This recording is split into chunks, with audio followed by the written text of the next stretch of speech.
Assalamualaikum warahmatullahi wabarakatuh. Di video ini akan menjelaskan materi mengenai ruang lingkup manajemen keuangan. Ini untuk mata kuliah pengantar manajemen keuangan pertemuan minggu pertama. Nah, materinya ini saya ambil dari buku yang kita pakai di bab 1. Oke, kemudian langsung saja kita mulai materinya. Yang pertama adalah mengenai pengertian dari manajemen keuangan. Secara definisi, manajemen keuangan merupakan semua aktivitas perusahaan yang berhubungan dengan usaha untuk mendapatkan dana dengan biaya yang murah. Jadi, biaya seminimal mungkin dan menggunakan dana tersebut secara efektif dan efisien.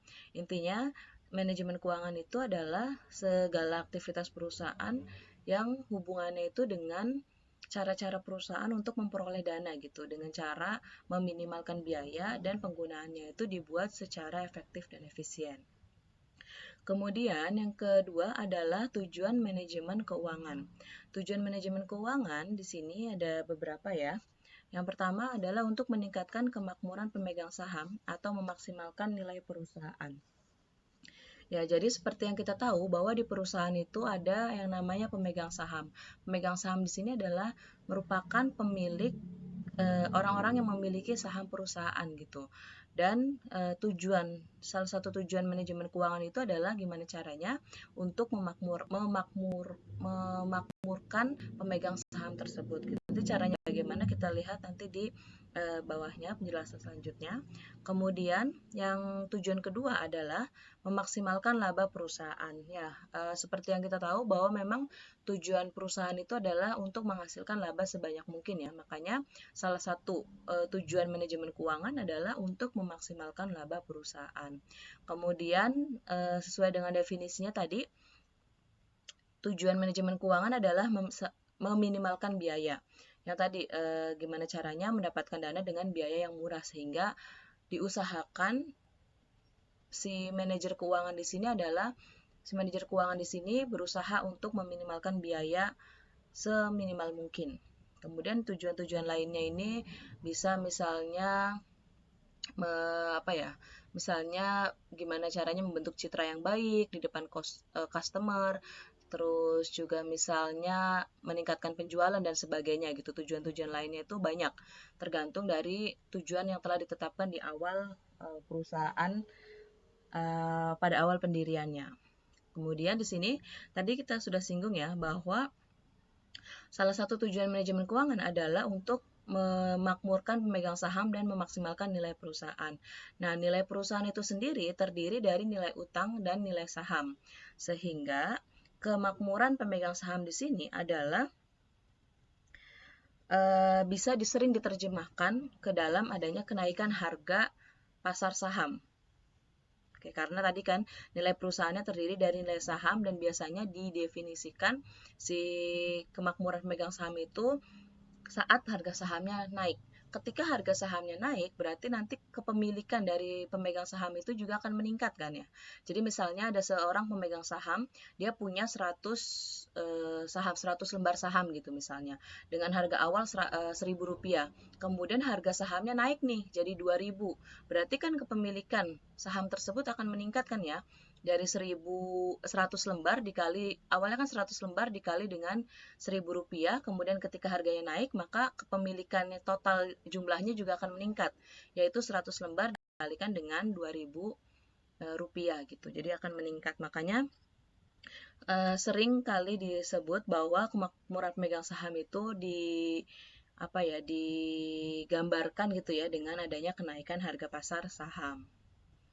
Oke, dengan demikian salah satu tujuan manajemen keuangan bisa diterjemahkan menjadi untuk memaksimalkan atau memaksimumkan harga pasar saham. Oke, selanjutnya adalah fungsi manajemen keuangan. Di sini fungsinya ada terbagi menjadi 3. Yang pertama ada keputusan pendanaan atau pembelanjaan. Di sini terkait dengan fungsi manajemen keuangan terkait dengan keputusan pendanaan adalah yang pertama misalnya berapa tambahan dana yang optimal.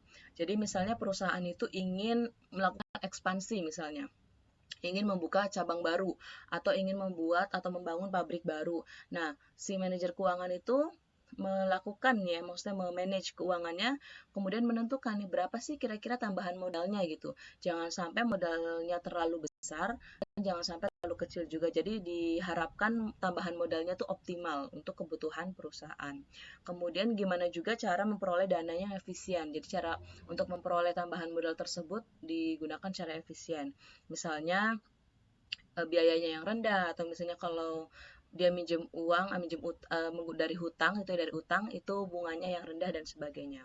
Kemudian yang selanjutnya adalah bagaimana komposisi sumber dananya. Jadi sumber dananya itu berapa persen dari utang, berapa persen dari saham gitu. Jadi bagaimana komposisinya itu bisa diatur dengan menggunakan salah satunya dengan memanage keuangan dengan manajemen keuangan. Kemudian yang kedua adalah keputusan investasi. Jadi fungsi yang selanjutnya adalah fungsi manajemen keuangan adalah berkaitan dengan keputusan investasi. Yang pertama, investasi apa yang paling baik bagi perusahaan? Tentunya investasi yang paling baik adalah yang paling menghasilkan keuntungan yang besar, terutama bagi pemegang saham. Kemudian, berapa besar alokasi dana dari dalam perusahaan dan luar perusahaan. Jadi alokasi dana untuk internal dan eksternalnya itu dari internal dan eksternalnya itu misalnya berapa persentasenya dan sebagainya. Kemudian yang terakhir adalah keputusan kebijakan dividen. Dividen ini merupakan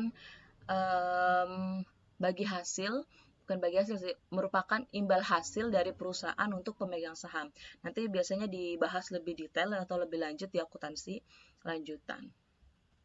Pokoknya intinya fungsi manajemen keuangan yang ketiga adalah terkait dengan keputusan kebijakan dividen. Yang pertama, apakah laba yang diperoleh dibagikan kepada pemilik perusahaan atau pemegang saham atau ditahan sebagai laba ditahan. Nanti ini ada penjelasannya di slide berikutnya ya. Ini di skip aja. Kemudian yang kedua adalah berapa besar proporsi laba yang dibagikan.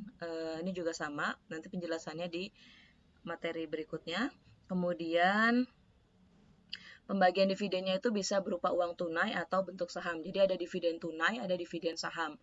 Nanti lebih lanjut juga ini dibahasnya di akuntansi lanjutan. Kemudian apakah berkaitan dengan kebijakan dividen itu apakah ada dilakukannya stock split atau stock reverse atau repurchasing stock atau ada juga treasury stock dan sebagainya. Treasury share gitu atau saham treasury dan sebagainya. Ini juga pembahasannya di akuntansi lanjutan. Jadi kita hanya membahas sekilas ya. Intinya fungsi manajemen keuangan bisa berkaitan dengan keputusan kebijakan dividen dan ada beberapa poin di dalamnya. Oke, selanjutnya ini adalah berkaitan dengan neraca keuangan suatu perusahaan. Seperti yang kita tahu bahwa laporan keuangan sebuah perusahaan itu kan ada 4 laporan plus 1 catatan ya. Laporan yang pertama ada laporan laba rugi, kemudian laporan posisi keuangan atau sering disebut neraca, kemudian ada laporan arus kas, dan laporan perubahan modal.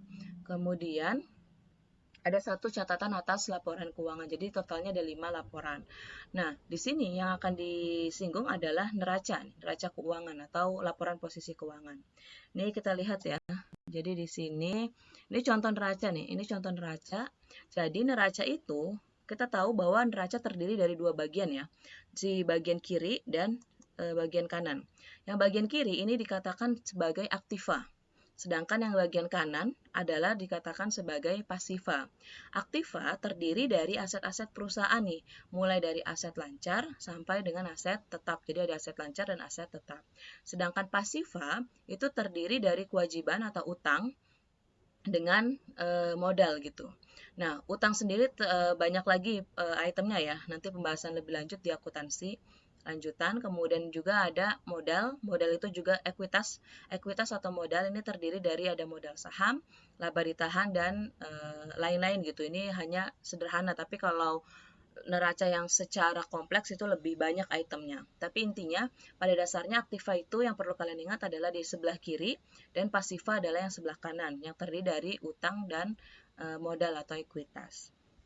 Oke, kita lihat kaitannya neraca dengan manajemen keuangan.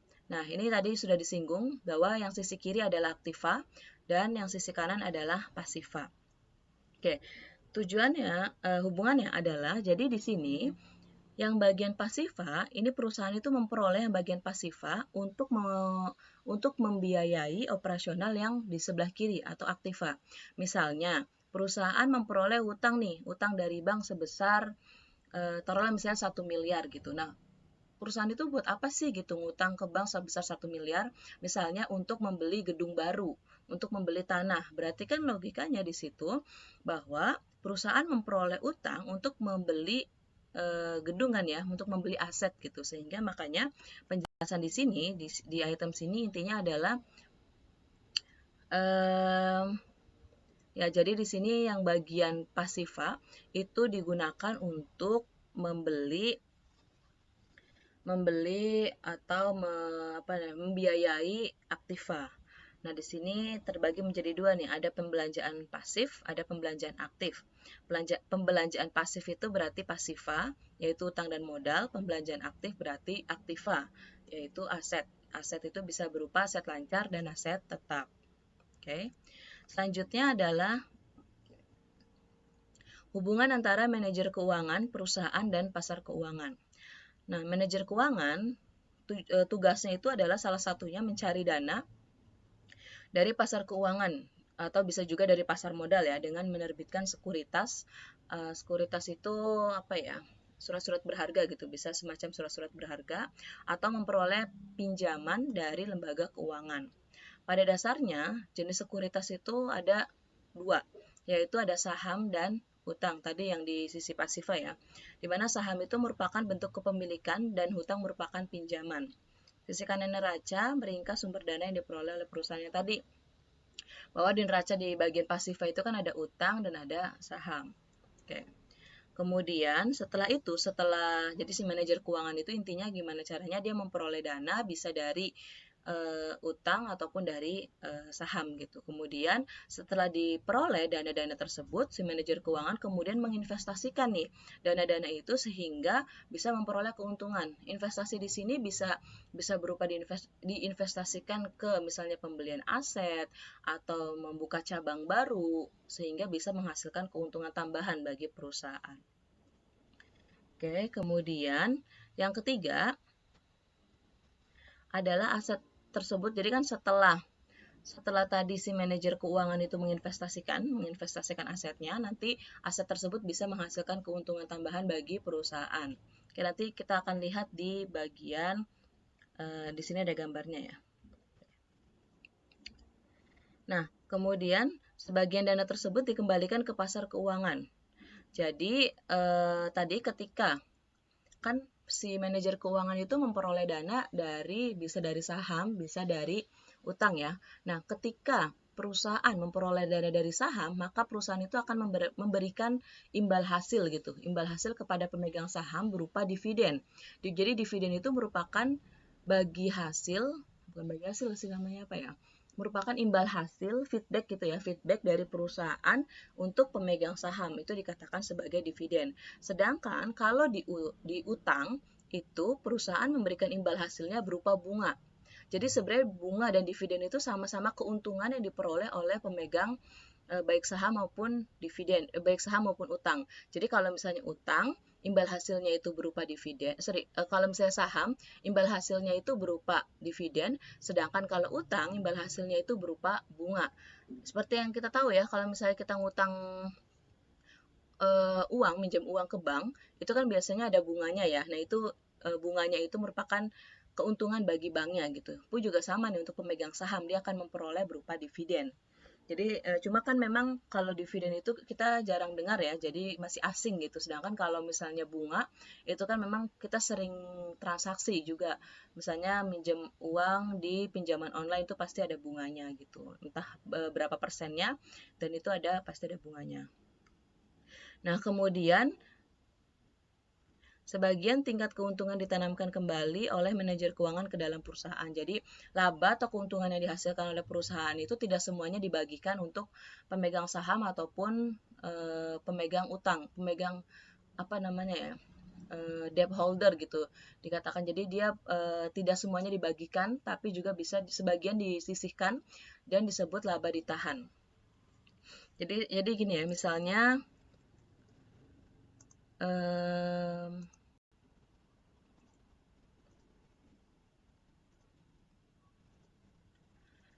Misalkan perusahaan menghasilkan laba di tahun 2021 menghasilkan laba sebesar 100 juta.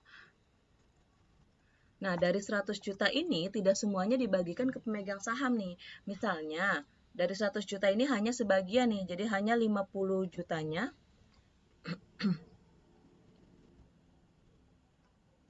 hanya 50 juta yang dibagikan kepada pemegang saham dan untuk bayar utang ya, dan utang gitu. Nah, berarti sisanya 50 juta lainnya diakui oleh perusahaan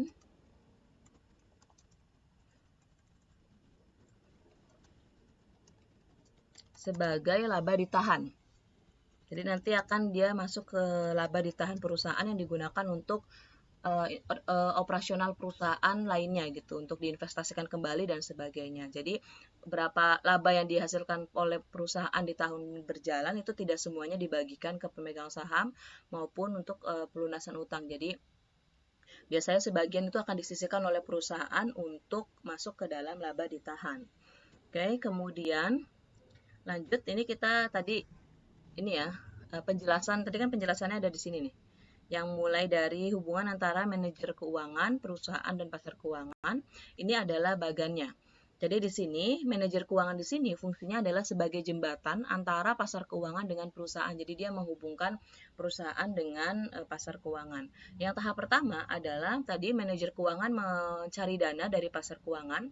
Setelah itu dia dapat dana nih, misalnya dapat pinjaman atau dia bisa menerbitkan saham.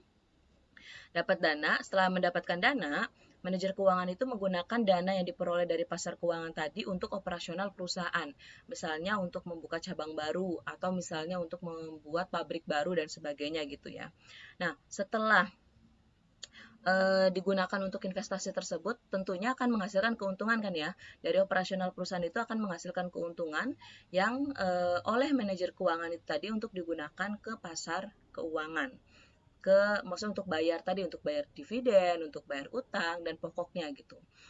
Kemudian setelah itu tadi selain dibayarkan untuk dividen dan bunga beserta pokoknya, manajer keuangan juga pasti akan menyisihkan sebagian tadi sebagai laba ditahan untuk didistribusikan atau diinvestasikan keuntungannya ke misalnya ke operasional lainnya perusahaan gitu. Jadi tidak semuanya diberikan kepada pemegang saham. Seperti itu. Oke, lanjut. Kita lihat ada sumber dana perusahaan. Ini di buku juga ada ya, yang sudah ada bukunya bisa dilihat saja halaman 5.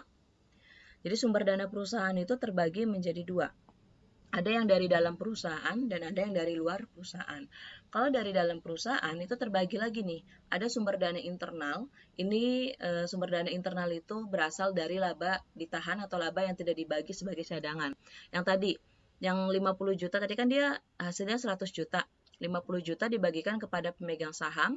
Nah, 50 juta lainnya ini dikatakan sumber dana yang dari internal, yaitu diakui sebagai laba ditahan yang tidak dibagikan kepada para pemegang saham. Kemudian ada sumber dana intensif, ini biasanya dari penyusutan aktiva tetap.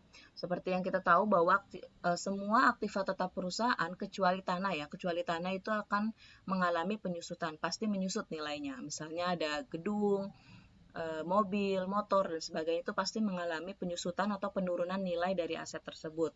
Kecuali untuk tanah, biasanya tanah itu selalu meningkat gitu nilainya. Jadi setiap tahunnya itu ada peningkatan, bukan menyusut, bukan menurun. Kecuali untuk beberapa kondisi, misalnya tanah tersebut ternyata di sebelahnya dibangun pemakaman umum gitu. Jadi yang tadi nilainya tinggi karena adanya pemakaman umum, jadi orang-orang kayak males melihat tanah tersebut gitu, males membeli tanah tersebut sehingga nilainya bisa menjadi turun nilai pasarnya gitu. Tapi secara umum kalau tanah yang biasa saja itu biasanya akan mengalami peningkatan terus setiap tahunnya, tidak mengalami penurunan nilai atau penyusutan. Kemudian untuk sumber dana dari luar perusahaan itu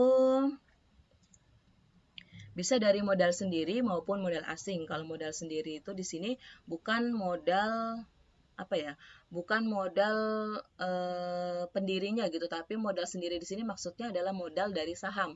Jadi perusahaan menerbitkan saham, kemudian dibeli oleh pihak luar, saham tersebut dibeli oleh pemegang saham gitu ya, itu dikatakan sebagai modal sendiri. Kalau modal asing itu biasanya berupa utang, di mana utang juga terdiri dari ada utang jangka pendek, jangka menengah, dan jangka panjang. Ini tergantung waktunya.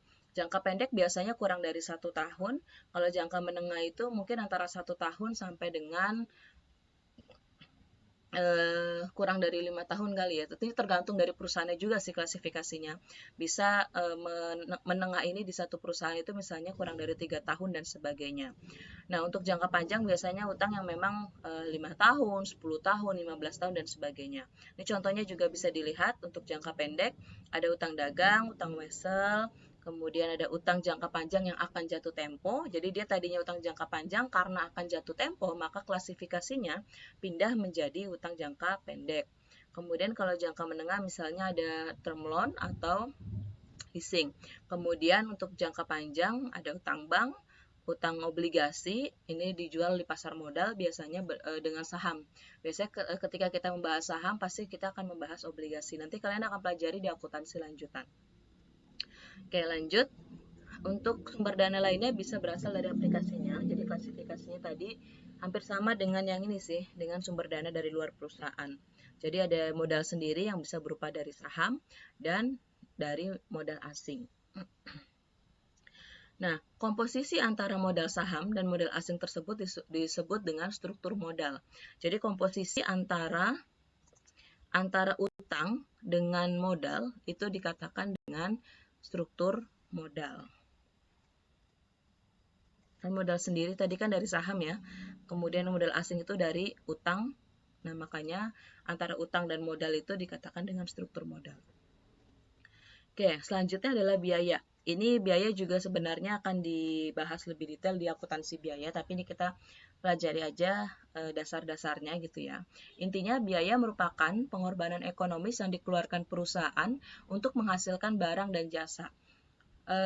Secara gampangnya, biaya itu adalah misalnya ketika kalian ingin membeli sebuah buku gitu, misalnya buku pengantar manajemen keuangan, itu kan ada pengorbanan ekonomis yang kalian keluarkan kan ya untuk menghasilkan buku tersebut, yaitu kalian harus membayar sejumlah uang tertentu untuk menghasilkan buku tersebut. Nah, sejumlah uang yang kalian keluarkan untuk membeli buku ini dikatakan dengan biaya. Jadi pengorbanan ekonomis yang kalian keluarkan untuk menghasilkan sebuah barang atau jasa. Nah, biaya itu dikelompokkan menjadi dua. Ada yang berdasarkan fungsi pokok perusahaan dan berdasarkan perilaku kegiatan. Berdasarkan fungsi pokoknya, biaya itu terdiri dari biaya produksi dan biaya non-produksi. Biaya produksi itu biaya yang dikeluarkan untuk mengolah bahan baku, jadi dari bahan mentah sampai ke bahan jadi. Biasanya ada di manufaktur nih, perusahaan manufaktur. Misalnya ada pembuatan pakaian gitu, pakaian jadi. Jadi mulai dari bahannya, membeli bahan bajunya sampai dengan dijahit, sampai dengan nanti di packing, sampai dengan dikemas dan sebagainya, itu dikatakan dengan biaya produksi dari awal sampai dengan bahan itu jadi. Nah, terdiri dari biasanya ada bahan baku, biaya tenaga kerja, biaya overhead pabrik. Ini detailnya akan dibahas di akuntansi biaya. Kemudian untuk biaya non produksi adalah biaya-biaya yang dikeluarkan selain biaya produksi. Jadi misalnya ada biaya pemasaran, ada biaya administrasi dan umum, biaya sewa gedung kantor gitu ya, bukan sewa pabrik ya, sewa gedung kantor, atau misalnya biaya akuntannya, biaya pemasaran, marketing gitu dan sebagainya. Itu masuk ke dalam biaya non produksi. Kemudian yang terakhir adalah biaya berdasarkan perilaku kegiatan, itu terdiri dari biaya tetap dan biaya variabel. Nah, di sini definisi ini adalah berlaku untuk total biaya ya. Jadi total biaya tetap total dan biaya variabel total. Itu merupakan biaya yang jumlahnya tetap tidak bergantung dari jumlah produksi yang dihasilkan. Jadi, biaya tetap itu biaya yang berapapun kalian memproduksi, maka jumlahnya itu akan tetap sama gitu, total biaya tetap tersebut akan tetap sama, tidak dipengaruhi oleh berapa banyak produksinya. Jadi misalnya gini, misalnya sebuah perusahaan punya pabrik pabriknya ini sewa nih. Sewa setiap bulannya harus bayar 100 juta misalnya. Nah, misalnya di bulan Januari, perusahaan itu tidak ada pesanan nih, tidak memproduksi barang sama sekali. Tapi karena dia sewa, berarti perusahaan itu akan tetap bayar kan ya? Akan tetap bayar 100 juta setiap bulan gitu. Walaupun mau dia memproduksi banyak, tidak memproduksi sekalipun, dia harus tetap bayar uang sewanya. Jadi misalnya di Januari dia tidak memproduksi, perusahaan akan tetap bayar sewa 100 juta. Kemudian di bulan Februari banyak pesanan nih. Pesanannya itu bisa sampai misalnya 1000 piece gitu. Nah, itu perusahaan juga akan membayar sewa pabrik tersebut kan ya. Nah, sewa pabriknya itu akan tetap membayar 100 juta juga gitu. Jadi, mau berapapun jumlah produksinya, biaya tetap totalnya itu akan tetap sama sebesar itu gitu. Bisa juga ada gaji direksi, gaji manajer, biaya penyusutan, dan sebagainya. Karena gaji direksi itu kan mau berapapun produksinya, gajinya ya tetap sama gitu dalam jangka pendek ya. Dalam jangka pendek gajinya itu akan tetap sama. Tapi nanti ketika kita ngomongin jangka panjang, biasanya itu tidak ada biaya tetap. Karena semua biaya itu pasti akan berubah gitu. Kemudian ada biaya variabel tetap. Biaya variabel total di sini, biaya yang besarnya bergantung dari jumlah produksi. Misalnya biaya bahan baku. Misalnya, untuk menghasilkan sebuah pakaian, perusahaan itu mengeluarkan biaya 100.000. Nah, ketika perusahaan memproduksinya 10 unit, berarti biaya yang dikeluarkan tidak lagi 100.000 kan ya? Karena 100.000 itu untuk menghasilkan satu barang gitu. Jadi misalnya gini. Misalnya, satu pakaian biayanya adalah 100.000. Nah, berarti ketika perusahaan menghasilkan 10 pakaian, biayanya tidak lagi 100.000 kan ya, tapi 100.000 dikali dengan jumlah pakaian yang dihasilkan, yaitu 10. Sehingga total biaya variabelnya adalah 1 juta rupiah gitu. Karena 100.000 dikalikan dengan 10 unit pakaian, 1 juta. Oke. Nah, ini kita lihat contohnya ya. Di sini ada jumlah produksi yang dihasilkan oleh perusahaan. Itu dia 20.000 unit. Produksi pertama 20.000 unit, produksi kedua 25.000, yang ketiga 30.000, keempat 35.000, dan yang terakhir 40.000. Yang kalian lihat di sini, yang pertama kalian lihat adalah total biaya tetap. Berapapun jumlah produksinya, total biaya tetapnya sama nih, sama-sama 600 juta. Sedangkan untuk biaya variabel, ini dia beda nih. Karena di sini diasumsikan biaya variabel per unitnya adalah 10.000. Jadi misalnya ketika perusahaan menghasilkan 20.000 unit, maka total biaya variabelnya adalah 20.000 dikalikan dengan 10.000, jadi 200 juta. Sedangkan ketika memproduksi 25.000, berarti biaya variabelnya adalah 25.000 dikalikan dengan 10.000 rupiah per unitnya, jadi 250 juta pun seterusnya. Kalian bisa compare ya, untuk total biaya tetap berapapun jumlah produksinya, total biayanya itu akan tetap sama. Sedangkan untuk biaya variabel, semakin banyak jumlah produksi, maka total biaya variabelnya semakin besar. Pun juga sebaliknya, semakin sedikit jumlah barang yang diproduksi, maka total biaya variabelnya semakin sedikit. Nah, ini untuk biaya tetap per unit, ini kita tadi udah tahu ya, bahwa biaya tetap totalnya itu tidak berubah. Nah, tapi kita pengen tahu nih, kalau misalnya jumlah produknya segini, berapa sih biaya tetap yang dibebankan ke satu unit item gitu. Nah, makanya kita cari tahu berapa biaya tetap per unitnya. Ini tinggal kalian bagi ya, 600 juta dibagi dengan 20.000 unit, jadi total biaya tetap per satu barangnya itu menjadi 30.000, dan seterusnya ini tinggal dibagi dari yang total biaya tetap dibagi dengan jumlah produksi. Untuk biaya variabel juga sama nih, tadi ini sudah disebutkan ya, biaya variabelnya 10.000 per unit, jadi dia tinggal total biaya variabel dibagi dengan jumlah produksi. Nah, untuk total biaya itu merupakan total biaya tetap ditambah dengan total biaya variabel. Jadi yang 600 juta ditambah dengan 200 juta, hasilnya adalah 800 juta, dan seterusnya. Sampai dengan yang produksi 40.000 unit, total biayanya adalah 600 juta ditambah dengan 400 juta, jadi 1 miliar. Oke, nah ini detailnya nanti kalian akan pelajari lebih lanjut di akuntansi biaya, karena di akuntansi biaya memang membahas detail mengenai biaya-biaya yang khususnya untuk yang produksi, yaitu ada biaya tetap, biaya variabel, ada nanti biaya total, ada biaya variabel per unit, dan sebagainya. Baiklah, untuk materi pengantar manajemen keuangan pertemuan minggu pertama sudah selesai. Jika ada yang ditanyakan, nanti akan didiskusikan di WA Group atau di diskusi LMS.